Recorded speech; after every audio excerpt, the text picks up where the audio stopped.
Here we are. We're live. Nice to see you. Nice to I'm see just you. meeting this wonderful new friend, Kurt. Kurt Krueger is here today. And I just said last night I had seen him. I'm not sure exactly where I saw you, but we met. And here I am. And here you are. And it's so nice to see you. And we talked about impact in regenerative society would be a good topic for both of us. We're both interested in that. And so, Kurt, just say a little bit so I can get to know you. Well, I've had an interesting evolution from being a normal teacher in secondary schools in Los Angeles, always teaching in the ghettos, to starting the Institute of Sports Psychology in Bombay, India in 1982. And the next year, Success Systems International here in America, because we evolved all the peak performance training into a systems approach for businesses, for education, for all the ways that we can live at a higher level, rather than just, going back to a great society that was before. We like to go forwards and into an evolved society. And this is the big key. When you have any limitations, because we're just been taught to be able to go mostly from the left brain, and we can open up the right brain and use both, then we get the creativity, we get to be able to have the rationale to make it happen. And this is the key factor in regenerative agriculture to societies to life. The whole idea is coming from the heart, is expressing love.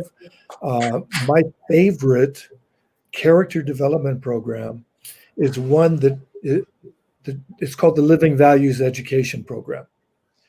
And the very first two values that they teach, love and peace, because love brings peace, peace brings all the other great values that everybody wants to have. Whatever religion you are, wherever you are in the world, people want respect, responsibility, kindness, courtesy, forgiveness, the whole works. Because who doesn't need to be forgiven, Yeah, exactly. Beautiful. Wow, you've done beautiful work. Well, this Success Systems International has dramatically improved the last number of years. It's even more of systems. Now we bring in regenerative agriculture, spreading that, regenerative education. We deal with donut economics, and what most people don't know of is what's called the B Corporation. B basically stands for benefit. The benefit for all, for the planet, for the people, and for the economy. But the economy has to take into account those other two to make it viable, to make it grow. So it's like having what they have in Bhutan or in New Zealand. They're focusing on happiness rather than just, I got my job, I'm working my butt off, and I don't like it, but I got to do it and all that kind of stuff. Things can change when you open people to their values, to their juice that brings them life. So much. Oh, this is so beautiful. This is so beautiful. Wonderful. So I run an organization, Torch, the Organization for Realizing Change in Humanity, and it sounds right up the exact same work. Totally. We've been working on, basically peace internationally, peace interculturally, and peace interreligious, and really looking at a multicultural, multi-generational, and multi-joy, really developing that out. So the Torch family came up out of a work. I worked as a theologian in 2009 to 2011, but I come from an organic food background.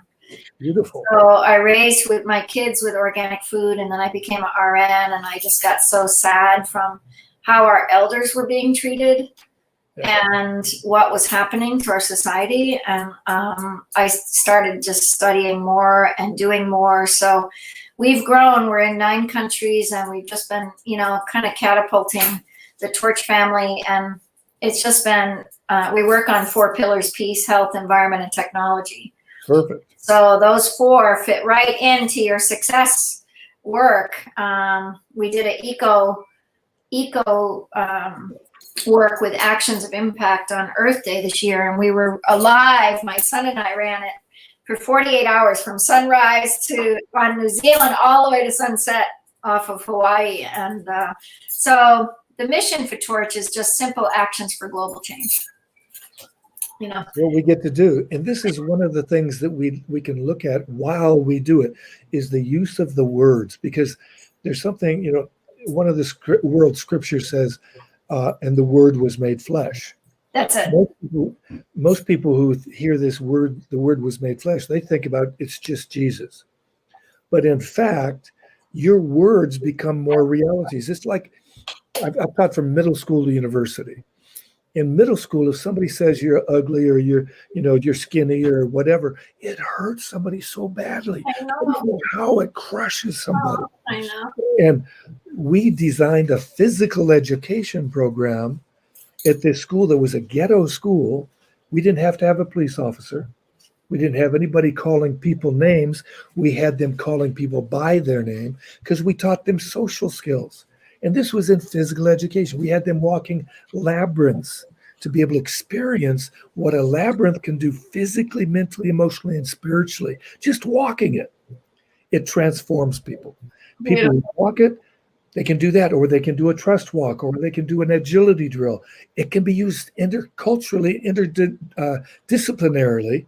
And this was a key to developing a program that twice in California, it was rated the best program in the state of California in physical education for middle schools. Oh my gosh, you and I have to work together because Torch Seeds is all I mean, about. we get to work together. There's no have-tos. We Again, are the working use of together. those words is so powerful. We don't need to have any effort anymore. Oh, We get you're to have beautiful. the We flow. get to have it. We get Got into it. the flow. And I'm not trying to do anything. I'm not working at it. I'm doing it. I don't always do it each day, every moment. I don't do my mantra every moment. I don't do this or that. But guess what? Mm. It's better and better and better just by doing it. So, I love you. Woo! I love you too, because Awesome. again, this is the beauty of life. When That's we see God in each other, this is one person that taught me. He said, see God in each other and know that God dwells within you as you. Now that, of course, is the thing that's sometimes hidden behind a big ego. The ego is your best friend or your worst enemy. Yeah, So I agree. we can treat it that way. It's like I worked in the prisons can't say I worked in the prisons in Sweden because I was teaching at Stockholm University, a graduate program in sports psychology in 1983. I was asked to be able to give a program for the Swedish prison wardens and priests because they have a priest in each of the prisons along with obviously a warden. I taught them to bring meditation into the prisons so that when people go inside, they change inside because they see when they get out of their heads into their hearts, they feel their hearts. They are clear without any of this, I'm stupid, I can't do this, I can't do that, I can only, and all that. That stops. Things change inside. When they go outside, they stay outside. They have a 20% recidivism rate in the Scandinavian countries. America, who punishes in corporate prisons mostly, more people in the world than any other country. Yeah. We punish them. We do not rehabilitate them. So we have an 80% recidivism rate. And we can clear this up giving simple practices, both in schools, because have you ever been taught? I'm asking everybody in the audience, have you ever been taught how to concentrate by a teacher in a school anywhere in your life? I have had maybe over the so many years, 5 people tell me that. I've been on 5 continents teaching. Only heard it 5 times. Wow. Yeah. Wow. Have you been taught how to concentrate? Just from spiritual teachers more. But not in a school. Not Yeah, unless it's a theological school. That's right. Yeah, theology is a pretty fun school to play. Yeah, there's no doubt. And I just finished a Master of Divinity in May. So I Congratulations. finished that. It's my second master's in theology, and I focused on sustainability for the 21st century. And then the second one, I focused on torch, and basically did, what is it going to take? What is it going to take for regenerative societies, and really looking at it on a sustainable note, because a circle approach to economy is good, but I think we're in a spiral. We're in a spiral to help one another. Like, I'm learning so much from what you're doing in just this few minutes. I've only been with you 10 minutes, and you are amazing what you're up to. You're moving mountains already. And how can I support you is what I like to say. How can I support you? Okay, right now, you start using the royal we. How can we support not me. How can I support it, or how can we support it? Beautiful. Love It's it. me, because we're all interconnected. Oh, I love With it. this interconnection, we actually includes me. Yes. It's the little egos in there.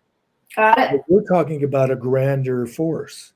We're talking about 100%. the force. And when we tap into the force, there's nothing that's going to ever stop the force. When we lose sight, because so many people get distracted. It's like some people go after these supernatural powers, so to speak. They're not supernatural, for one thing. Right. The only picture in many ways for living, I agree. a picture of a man lifting over 7,000 pounds off the standard. He was over 60 years old. He did it after midnight, 3 out of 5 times. He did not get stuck in a cul-de-sac of showing, oh, how great I am. He didn't let that, what most people would think is like a supernatural power, he didn't let that get in his way. He didn't let that distract him from meditating to the source of all that force, where you are at one with that which is everything. And this is, we can relate it to physics. Fritjof Capra's work is great. Gary Zukav's work. There's so much work after these 1970s and 80s authors that have been furthering this idea of this. Like today, you can watch on YouTube tonight, anytime you want to, Infinite Potential. Infinite Potential. It's about David Bohm. Okay. Physicist that was said to be like the child of Einstein. He wasn't his child, but he was like the successor of Einstein. That's what Einstein considered. He also knew Krishnamurti, and he had dialogues with these esoteric people from Asia. And it's a fascinating, infinite potential is what we have. When we keep focused on what we want rather than what we don't want. So when people get distracted to say, oh, this guy does this and that guy does that, and here's the left and here's the right and all this other stuff, it's the separation demon. They want to separate the force so it's not as strong. They want to separate and distract so that when people are distracted, they are more controlled. Divide and conquer. We, like the 3 C's, is concentrate, cooperate, and that means teamwork. Team means together, everyone achieves more. And it also then collaboration. How do we make this world better? We can say that Black lives matter, but all lives matter. Well, that's true. But if all lives matter, Black lives would too. And when we get the idea instead of separation, we don't need the separation. We get to do the things that will solve the issues. What's going to solve it? We look for that, just like we solved the issue of going to the moon. We solved the issue more of the issue of bringing peace. When we have a Department of Peace in America and every other country that's funded as much as the Department of Defense or War, we will bring about peace. Yeah, agreed. I knew Barbara one of our biggest issues is where we operate from. And I've been, I just dropped off my 5th child to college, and one of her main concerns as I left her was, I'm not sure if I'll make it financially. She was scared. And I felt so heartbroken because she's got so much beauty and so much liveness and so much light. And for her to be afraid, I just felt like, I felt first I failed, but then I felt like the system fell. And this is a girl that was speaking to Pakistan boys at 15. And, I was speaking. And then I saw this spark between two kids, 15-year-olds in Pakistan and 15-year-old here in one of the wealthiest counties in America, and just spark. And I said to myself, thank goodness, that we've got to bridge these kids to kids. And that's what the Torch Seeds program's, really working. So I'd love you to support this curriculum with your work. I think it's amazing. Yeah, amazing. I would love that. And I think we as a community are all entrepreneurs. We're all individuals, entrepreneurs, helping entrepreneurs. Uh-huh. And so for me, it's all about collaboration. And I came up right after I talked, after COVID came, I knew I'd been working on collaboration, and I felt spiritually like aligned on, you look outside in nature, and nature is always giving us collaboration. She's always giving us compassion. She's always giving, and this ever abundant giving and value to us. And most of us don't even recognize it, Well, I've known a guy named Bruce Lipton, Dr. Bruce Lipton, since the 80s. Nice. And he's proven that, and all science has actually proven it too, but I knew him since the 80s, and he was doing like stem cell work and so on, and just incredible research. And when there's a cell around a healthy cell, the healthy cells always help the other cells around it become healthier. That's right. The only cell that does not do that is the one everybody fears: cancer. It only thinks about itself. When we think about ourselves, like we've got to protect ourselves. I was on a hijacked airplane. I've taught in the ghettos of Los Angeles. I've taken away guns and knives from students. And one time I did use the force on one guy. The movie hadn't even come out yet. This was in 1977, after I was on the hijacked airplane. A boy, I was teaching government at Crenshaw High School. It's a ghetto school in South Los Angeles. I had failed a boy. He's not going to graduate. I'm standing outside my class at passing period, so there's students walking back and forth, and he comes down the hall, and he gets about 5 feet from me, maybe 6 feet or so, and he pulls out a gun. And I calmly but firmly and clearly said, "Give me the gun." Now, after he gave me the gun, and after I called the security guy and he took the gun and the boy away, I went back into my class. But I then pondered, well, what happened? I think he gave it to me because he didn't know what to do, because he'd never seen anybody not have fear. It's amazing what that can do. When you are present, when you're in the moment, there's nothing you can't do. I'll give you another example from my life. I was a good swimmer at San Fernando Park Pool. It's a small, poor community in the San Fernando Valley. The valley is named after because it had a mission. We were really good swimmers at this park pool. Then we joined a club team at the age of 17 and a half. This was in 1963. As we're driving back from working out with world record holders, having just come from a little pool into this big pool with a bunch of sharks, we were tired. It was raining. And at a curve on the Interstate 5, it starts to fishtail. So I calmly turned to my brother. He was supposed to be the smart brother. And I said, "Slow down." I didn't say it with any fear, nothing, just slow down. He put his foot on the brake. So we did a donut across 4 lanes of traffic, and I'm using some language that is not appropriate to speak again. And I was sort of saying, "Go that way, you do that," and all that. We $100 worth, $150 of damage in the guardrail, and totaled the car. When the tow truck man came to tow us away, he said, "Can you guys pick up the car and I'll put the tires underneath and we can tow it away?" Because he gets money for each tow. And I said, "Sure." And I looked at my brother And he's like this. He's in shock.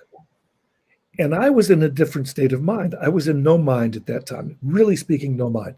I literally picked up the car. The guy put the tires underneath it and towed us away. I was 6 foot tall, 150 pounds. Never having worked out in weights, because in those days, people did. I'd been a varsity football player the year before, but I knew I couldn't get that in high school, go on into college and get a scholarship. I possibly could in swimming. So I focused on that in my senior year. But I never worked out on weights. How could that happen? People say, oh, adrenaline flow. Well, physiologically, can you do it? Yes, because in the book, 7,000 pounds lifted off a standard by a guy over 60 years old. What can't you do if I can do that? Get this in more control. Get this opened up, your heart opened up. And that gives you the intuition, inspiration, enthusiasm, and all those beautiful things that make life worth living. Does that make sense? Oh, beautiful. Well, again, that experience led me to giving talks, even at the United Nations, on stress management, and at Oxford Medical School. Beautiful. But it's one of my biggest wants to teach doctors how to bring, as a registered nurse, one of the things I wanted to be a doctor, and I went through the big D divorce. And for me, the relationship of care plans was really about creating system change within the community. And it's interesting how doctors and nurses all, they're working in a field of such deep compassion because they're doing the work, but at the same time, there's such a disconnect. And I think our education system, we're seeing the same thing, Yes. How they got there. Like they never were taught about food. They were never taught about compassion. They were never taught about. Well, there's something called touch therapy. You probably know about it. Yeah. The human touch chills out people so dramatically. Yeah. But now everybody's told, don't touch people. Yeah, I know. It depends on how you touch people. And it depends on where the heart is. Everybody's going crazy, like tearing down this statue and that statue, or wanting to do this or that or the other. They're not getting chilled to be able to find out what they really are looking for, what we really want. So what is your thought around impact for Regenerative Society? Let's get down to the nuts and bolts. You've talked a lot about the Success Systems International, but if you were gonna, if you've got the opportunity, we have the opportunity right now to work, where would you first step into? I would jump into education is the best place to do it. Again, this example, this Living Values Education program, within 2 years of its implementation at a Thai refugee camp, they had over 90% reduction in violence. The woman went down to South Africa, to Johannesburg, and designed a program for street people. They had similar results. This is transient people coming and going off the streets. Still the same results. Yeah. She lives in Seal Beach. She's given programs around the world. People can train anywhere in the world with that program and bring it into their communities. And then from the values, we can open up to the idea of, well, if we're going to value our land because it feeds us, and we have to breathe the air because we have to, otherwise we die. We get to be able to make it pure. We get to be able to make it without so much pollution.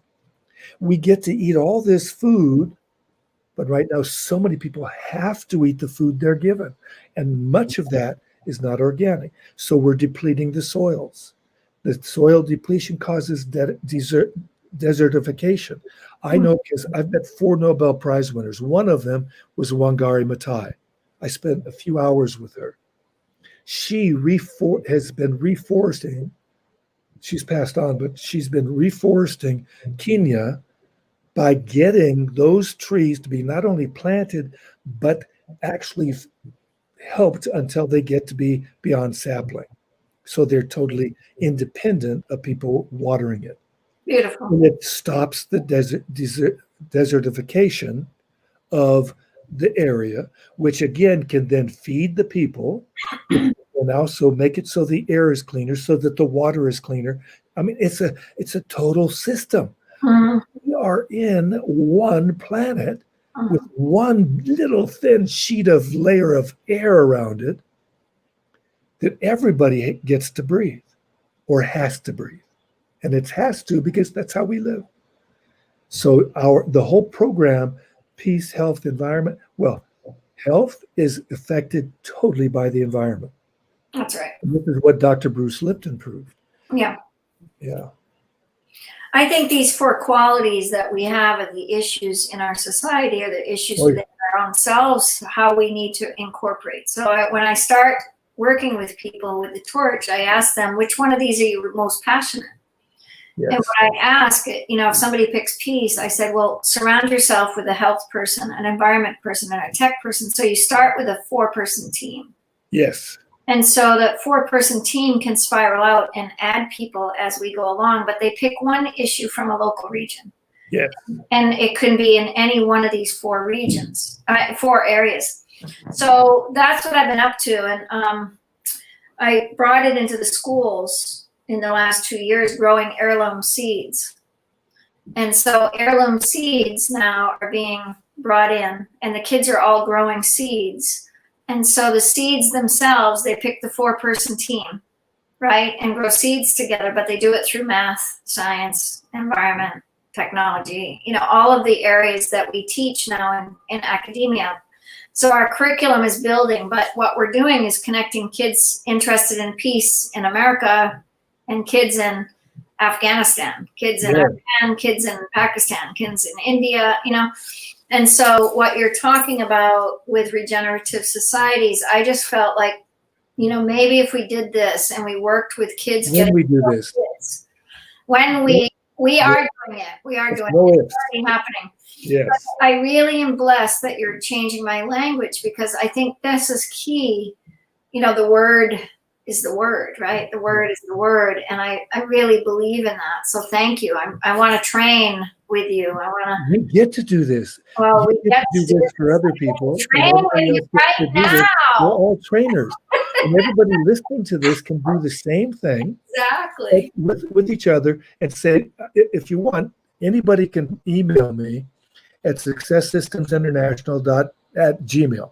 Okay, hang on. Let's get that on there. And when they do, they can ask for this whole idea about the regeneration. They can ask for what we just talked about on positive, effective, empowering communication. So there's a number of ways that we go about that. So many people you hear say, don't forget, and everybody only remembers forgetting, because don't doesn't resonate. So what do you hear? You hear forget. And you've been so used to that's what you do. When we say, remember this, oh, do you remember that? And it starts to pull back and remember it. So there's all these members of thoughts and storages up in your brain. And what you do is you pull those scattered storage information into your memory. It's remembering. You're making it whole again. And that's how we get to be whole as a society, when we treat each other the way we would like to be treated. So nobody's going to want to have horrible things happen to their children. And yet horrible things are happening to children in Africa, in Asia, in China, in all kinds of places. Here in America, it is sick how some people are forced to live as children. That's true. And we get to be able to find out how we can solve those issues. Imagine if we used half of the money from the Department of Defense to solve the issues with education, with abuse, giving psychological counseling and effective things that actually stop people from having those old bad habits. Mm-hmm. I referred people to there's a YouTube link of something called Human. Mm-hmm. You see just the first 10 minutes of Human. There's 3 parts of 90 minutes each. Part one, first 10 minutes, you'll see a man partway through that first 10 minutes, you'll see him look you straight in the face and tell you how he learned love. First from his father, then from the most unexpected source you could ever imagine. And I know Anita Sanchez, who wrote a book called The Four Sacred Gifts. She's an amazing, wonderful indigenous woman she's fantastic. But this Four Sacred Gifts, the very first one, forgiving the unforgivable. Second one is about unity. But first one, when you see this film, you'll understand what unforgivable is. If you read her book, her unforgivable, I think, is even less than, not that it's good, but less than what this man experiences. I've got a book that I wrote in 2015, Remembrance to Remember. I haven't gotten it published, but when you said that, I brought it back up and I said I need to get it in PDF, and I already have it. The depth of, all the gifts that each one of us has carried. You're carrying so many beautiful stories and beautiful things, and as this human heart, after interviewing quite a few people over the last few years and just opening to so many different layers, going to Pakistan was one of my greatest gifts. Many of the older cultures are there. Many of the older traditions are there. And so the bubble up, I kept saying, why am I supposed to go to Pakistan? And of course I say God, right? I love God, and it's a neutral word for me, but it's the great word for me in the way that I just said, all of these temples, from the goddess temples to the ancient temples to Thomas was there and the Christian, Buddha was there. I mean, they've all been there. And I was just like, what is this land? And it was just so remarkable how open people were. And I just, the rules and regulations, I was just talking to this beautiful young woman, and she said, we can't do anything because the government's hold us back. I said, it's really not true. You can do everything. You can do everything. And I said, it's okay. And she said, do you feel safe doing what you're doing? And I said, of course I feel safe. I said, it's a spiritual safety, that I've remembered, right? And you've remembered. And when we remember, there's a safety of joy. And no matter what we walk through, like you and the gun, and you in this relationship with this boy, and, whatever was happening in that moment, can you imagine what's in his brain today, in his heart and in his union, like what he got touched by, So it's remarkable how we touch each other. We touch. It takes 90 seconds maximum for a person to know that you're a heart connection or somebody that doesn't have an open heart. Not even more than 90 seconds. It's so powerful, that heart connection. It's so, I feel like sensitivity, whatever this word is, I felt like I was a sensitive, I was an empath, I was curious. And when you're curious, you open to so many experiences and the curiosity. So when I was in Pakistan, I asked the kids, those are the three things. Curiosity was one of them. Wonder was the other. And passion. What is your passion? Yeah. And those three areas are really what I believe that kids have in them so innately. And one more. Yes, go ahead. Adventure. Kids love adventure. Adventure. Yes. And one of the things about adventure, one of the things about adventure is it gets you out of your norm.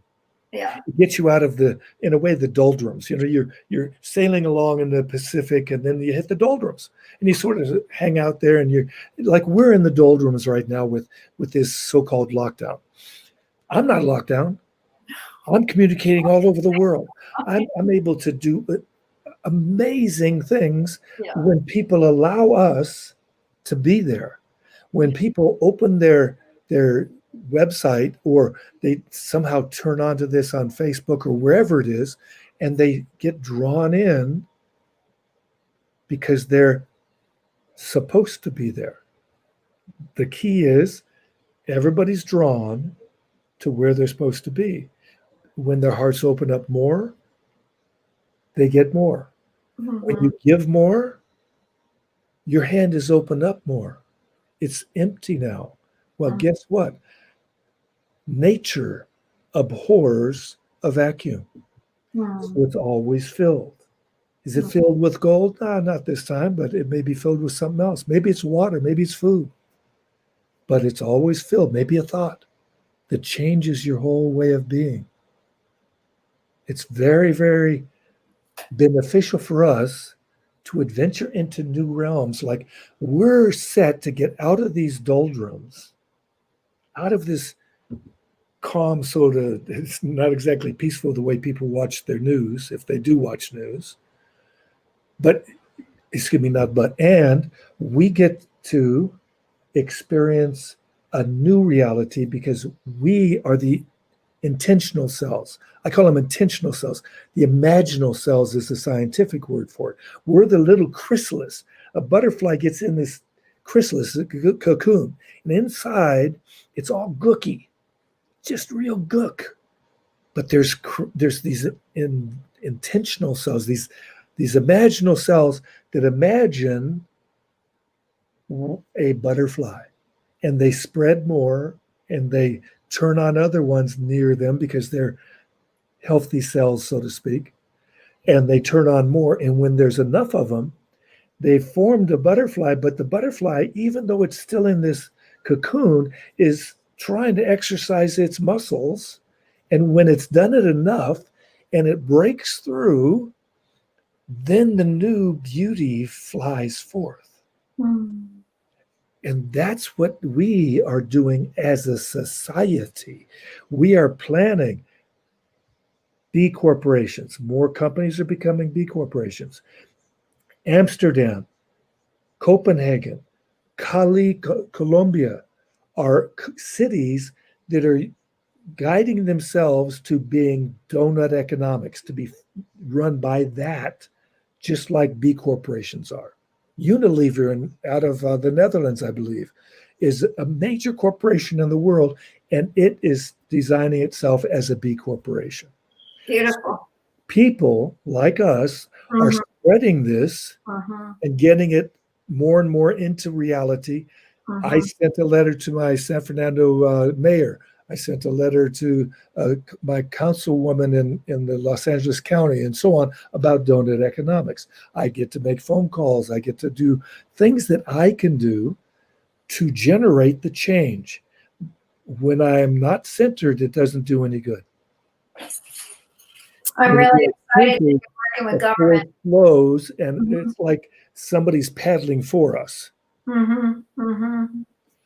Yeah, we did a, can I play the school clip for you?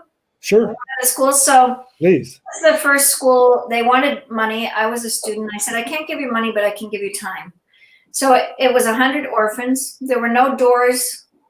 They were sleeping in their room. It was completely hot. The playground was completely barren. So this is kind of what happens, and I'll show you what happens to our wonderful clip here.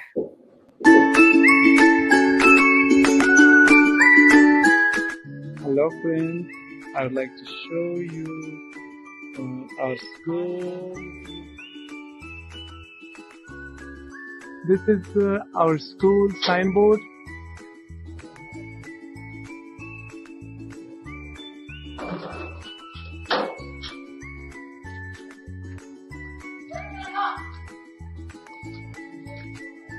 Inside of our school,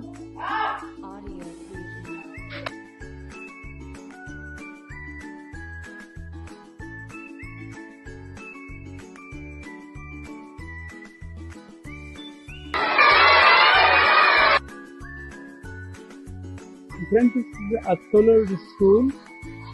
You can see our solar.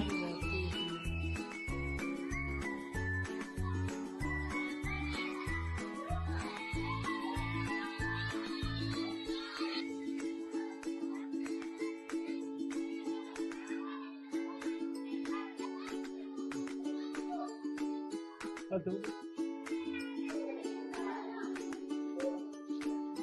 Audio preview.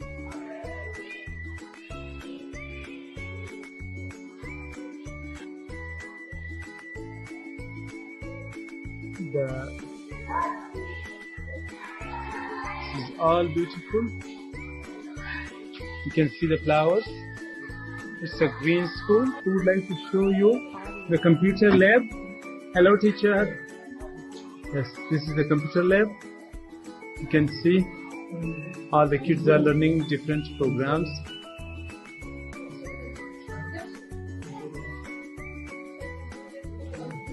So, hello, Isanda, what are you doing? I'm learning technical. Yes. What would you like to say about Taj family? Long live Taj family. Hello? Yes, what would you like to? Thank you, Mama Line for seeds. Yes, Mr. Hussain? Mama Line, you are so kind. I will support you and the Taj family, and we are proud to be working with you and also working under your leadership. Audio preview. Thank you so much.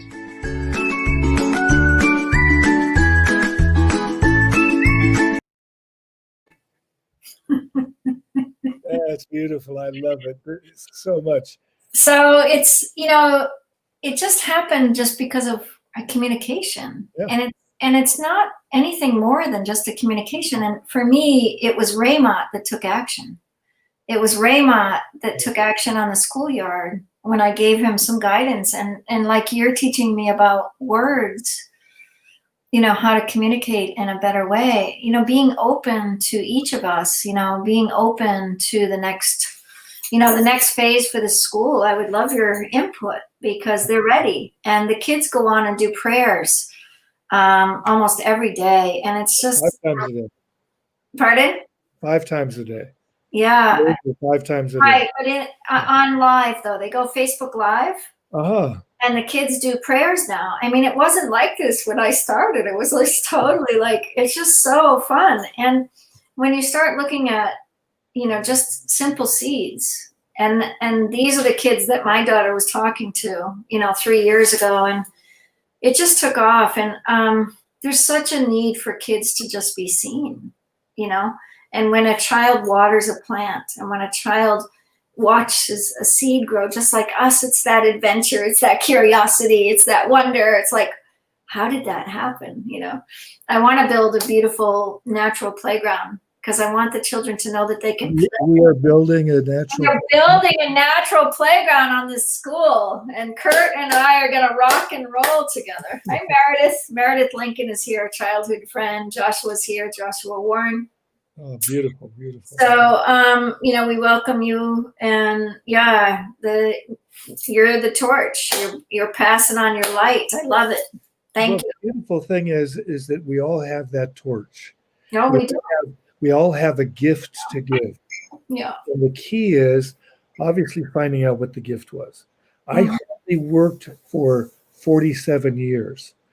My dharma, as they say in India, or my vocation, as they say here in the West, was to be able to educate.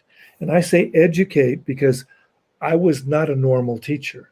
Mm-hmm. I took a person in 1969 in February, I started teaching in East Los Angeles. And there was a boy that was always failing his social studies class. And I said, well, what do you love doing? He says, I love art. I said, okay, we're studying this time period of Spain. I like El Greco's painting. So would you paint an image that El Greco painted? And if it's good enough, I'll buy it from you. And in the meantime, while you do the painting, I want you to research what it was like for him living at that time that inspired him to make the painting the way he did, so that you can more likely feel what it was like to be El Greco, maybe channel him if you want to put it into other words, or just open to that space of understanding the artist instead of just copying. You're not a person who copies, because we have copy machines. Well, we had mimeograph machines in those days. I heard about that. Is the next Wow, building. that's like, woo, throwback. So it's using the talents and letting people fly. We homeschooled our boys. Yeah, I did too. I Yeah, did too. Yeah. they I mean, one got a chancellor scholarship at the University of Colorado. Beautiful. Yeah, Beautiful. I just got back from Colorado. I just dropped my baby. yeah, I And noticed my that. son, I'm older. But Yeah. my oldest son is an engineer. He's a solar engineer, and he homeschooled till 8th grade. And he's always telling me the only reason I'm out of the box is because you homeschooled me, Mom. And he's like so grateful, you know. He's so grateful. And His brain develop at the right time. mhm. So we had Igor Charkovsky train us before our first birth. He was the water birther from Russia. I knew of his work before, but I finally did end up finding him, and he was here in America, and he worked with us. We had to lay on nails. We got to it, but at first it was have to prepare for the birth of our child. And I said we. And we got to cavort in the water like dolphins and so on. He had us do a number of different things. And then when Keith was born, he comes out and then he starts to tie him up. And first he starts to bob him in the water and does special things, ties him in yogic positions and whatever. But it was to open up precociously all the connections, nerve endings and so on in the body and mind before they normally do. Because normally we clamp the kids down, so to speak. We in hospitals they put them away instead of on the mother's breast, instead of having the real hearty connection. And that's so valuable. And people find out and understand why people still do it for usually an average of 4 years breastfeeding in the world. We bring it down because ours is 4 weeks. Yeah, I had 3 home births out of the 5 kids. Yeah. So I homeschooled, and they grew up in beautiful connection with so many people. And I just said that, as I graduated yesterday, after I came home by myself and no kids in the house, it was like the best graduation that I ever could have imagined, because I really said the accomplishment of just watching 5 kids that love each other, and the world loves them, and they love what they're doing. That's all I needed. That's all I needed. And it's just, they just are amazing people. And I'm so eternally grateful that they'll make a huge impact in the world, Big time. They already are. When they have children, your grandchildren will go up with the same thing. Yeah. You, as an elder now, Mm-hmm. do this with anybody and everybody. That's right. And that's the beauty of what is happening now. Well, we opened up our house, and I did that when they were little. So our house was filled with people from all over the world. And I took in cancer patients for 5 years. And from 1990 to 2010, I took in single moms. And then I became a single mom, and I was still taking in single moms, and that was hard. I have to, there was a moment there that I had to really step back, and say, okay, this doesn't quite work, but I still, that level of relational connection that I brought them forward. I also knew as an adult, really early on, I'm so grateful that God just that consciousness came in, but I knew it wasn't about just my husband and I raising my kids. I knew that. It had to be the community. It had to be other good moms and dads. Yeah. And they have that in their lives from those parents. And I just took a walk with one of them the other day, one of the kids that they also did some work with us, raising kids together and having fun. And he's the same age as my kids, and he runs a huge global organization as well for Sai Ma, which was Sai Baba. Oh, yeah. Do you know Sai Ma? I don't know Sai Ma, but I do know about Sai Baba because it depends on both Sai Babas I know. Because there's one which I didn't know. Okay. There's a Satya Sai Baba, who is the one with the frizzy hair, and he does sort of miracle kind of things and so on. Okay. There's Sai Baba of Shirdi, which is the one that Satya Sai Baba was named after, because he's supposed to be the reincarnation of Sai Baba of Shirdi. Oh, interesting. Yeah. The very first movie I ever saw in India and it was all in Hindi. I had luckily read the book before, but it was a movie about Sai Baba of Shirdi. And then when I got to go to Shirdi, where he had lived, his energy is so powerful there. It's amazing. But I also knew the guy who used to sit up on the veranda of Satya Sai Baba's place. His name was Al Drucker. He was in an organization with me at one time, and we had interesting dialogues. Yeah, but both I've the been sides. around a lot of fun people. I'm so lucky. I feel so blessed. And one of the greatest is Michio and Evelyn Kushi. I've been with them since I was 27, and I went on to teach macrobiotics for 30 years. But I'm just so eternally grateful for their work, because what they accomplished was really powerful. Oh yeah. The natural food movement everywhere, and the handful of people that know what they did. Some of the work, I got to go to Japan with Michio and Evelyn, and Yai Kushi was the gem-light Buddha of medicine. And so I've been teaching that again in the last couple of years, and it's been really fun, because I think Yai Kushi gave some deep understanding of the medicine path and deepening some of that. So it was Michio's family shrine down in Wakayama Prefecture in Japan. But, I was there at the Smithsonian when they got honored in 2000 for changing American history. And their little display of the first health food store is on the same floor with all of the war that ever happened in world. And Michio's dream was one peaceful world. So what you were sharing in the beginning of this and saying, what would it take to take the money from these wars and put it into, the natural food movement? And really, he's accomplished, almost in every single town, there's a health food store in America. Yeah, definitely. I remember when you had to find them, it was not easy. Yeah. And people would say, well, you're spending so much money. I says, yeah, but I'm going to be healthy. Yeah. What's going to happen to you? Why do you think they call it health food? Well, it's been a pleasure talking. My pleasure. Anytime, my dear. Anytime. I'm really excited to get I'm really here to serve, and Same. this is the beauty of what we get to do. Yeah, and let's create together. It'd be really fun, and let's be curious on how to do that, because I think that moment of time when that you're bringing camaraderies together and the connections together, it's what we need right now for this time. Yeah. That's really what we need. And that C to C business, instead of B to B, I love the B Corporation. My son owns a B Corp with solar, myrdt.com, and he does marketing for eco businesses. And he's been really funny. He's been so gracious, but I said we needed a nonprofit part as well. And so I've been bridging both of these together, trying to figure out which, I get that the B Corp, I really believe that people need to make, income streams. So we have a farm school in Pakistan now. We have a land donated for torch seeds.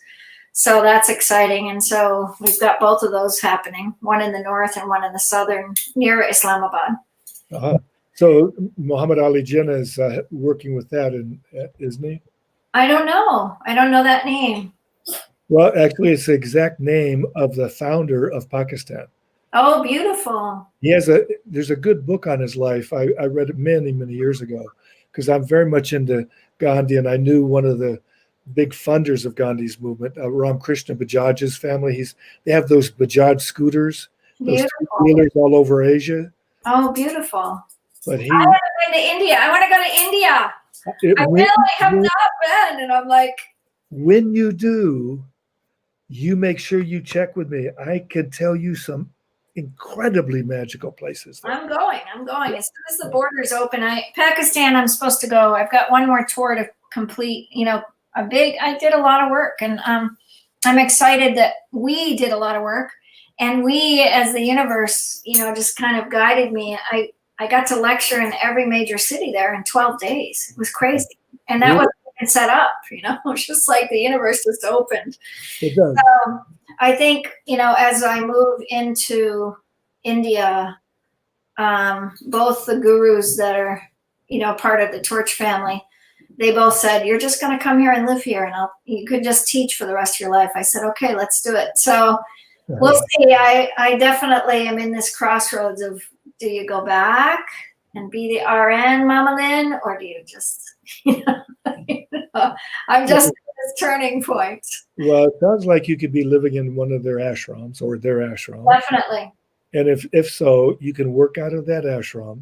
Yeah. Now, excuse me, you can do seva out of that ashram. That's right. Because seva is not work. I had love Seva. a more ecstatic experience at the time in Ganeshpur in India. I was standing knee deep in the compost heap, shoveling and moving, and when the elephant stuff got there, it radiated heat in the Indian summer. It is, but you should see that ashram.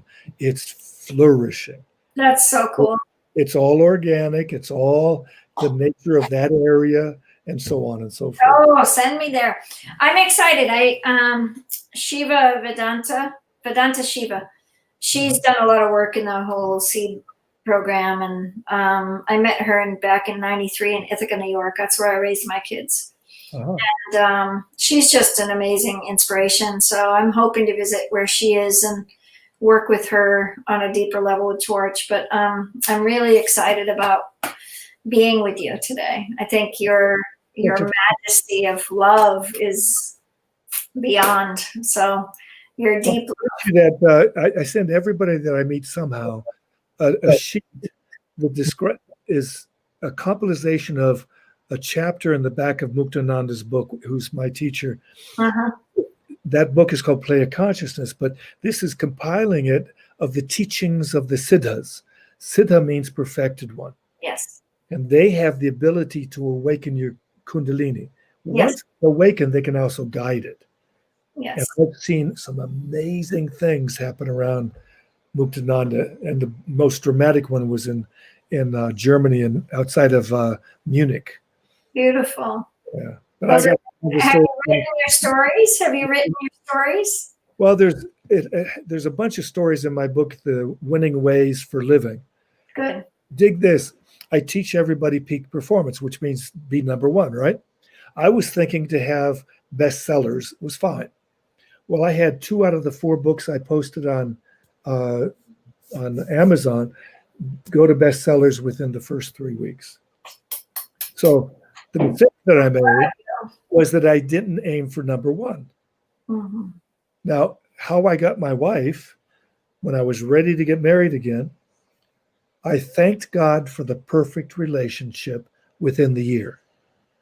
4 months later, we were married. We had never had a date. 28 years later, 2 great boys, hardly ever raising our voice. God answered that question. I needed that perfect relationship within the year. Thank you very much. Inshallah. Oh, inshallah. Yeah. Oh, beautiful. All right. All right. Thank you. I love you, my dear. I love you. And everybody else is my dear. Yeah, thank you all for watching. Thank you. And a great feeling of heart today. Thank you. Thank you. Thank you. All right, we'll talk soon. Excellent. Cheers. We're going to be doing a 5-day peace conference, and I've asked Kurt to come and teach, and I'm hoping he will.